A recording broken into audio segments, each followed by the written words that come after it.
দিন ঘুরলেই পর্দা উঠবে টি-20 বিশ্বকাপের নবম আসরের, যেখানে গ্রুপ বিতে বাংলাদেশের প্রতিপক্ষ শ্রীলঙ্কা, নেপাল, দক্ষিণ আফ্রিকা ও নেদারল্যান্ডস। গ্রুপ পর্বের এই 4টি ম্যাচ বাংলাদেশ খেলবে মোট 3টি ভেন্যুতে, যার 2টি নিয়ে কোনো দলেরই নেই পূর্ব অভিজ্ঞতা।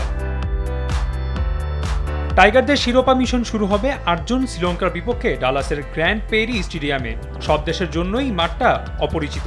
2019 সাল পর্যন্ত খেলা হয়েছে বেসবল। মেজর লিগ ক্রিকেটের সবশেষ আসরে বেশ কয়েকটি ম্যাচে এসেছে 180 ছাড়ানো ইনিংস। ফলে মাঠটির উইকেট ব্যাটিং সহায়ক হওয়ার দিকেই ইঙ্গিত দিচ্ছে। ডালাসের আবহাওয়ার পূর্বাভাস বলছে এই ম্যাচে বৃষ্টি হওয়ার সম্ভাবনা কম।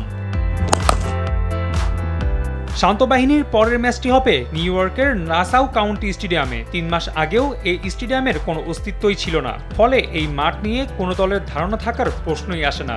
ইসেনহাওয়ার পার্ককে রূপ দেওয়া হয়েছে ক্রিকেট স্টেডিয়ামে, যার উইকেট তৈরি করা হয়েছে ফ্লোরিডায়। তাই এখানকার উইকেটের আচরণ নিয়ে প্রতিটা দলকেই থাকতে হবে অন্ধকারে। অবশ্য 10 তারিখ বাংলাদেশ দক্ষিণ আফ্রিকা লড়াইয়ের আগে এই মাঠে ভারত পাকিস্তান সহ 5টি ম্যাচ অনুষ্ঠিত হবে। ফলে সাকিব রিয়াদরা অন্তত কিছুটা ধারণা নিয়ে মাঠে নামার সুযোগ পাবে। নিউ ইয়র্কের আবহাওয়ার তথ্য অনুযায়ী ম্যাচটি বৃষ্টির বাগড়ায় পড়ার সম্ভাবনা রয়েছে।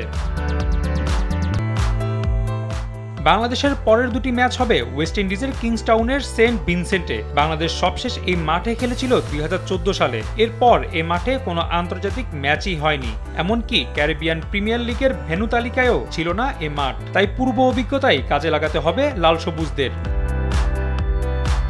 কিংসটাউনে 13 জুন নেদারল্যান্ডসের বিপক্ষে খেলবে টাইগাররা, আর গ্রুপ পর্বে শেষ ম্যাচে 17 জুন নেপালের বিপক্ষে একই ভেন্যুতে নামবে। 2টি ম্যাচের দিনই আকাশ হালকা মেঘলা থাকার সম্ভাবনা রয়েছে। রাফি আমিন, RTV।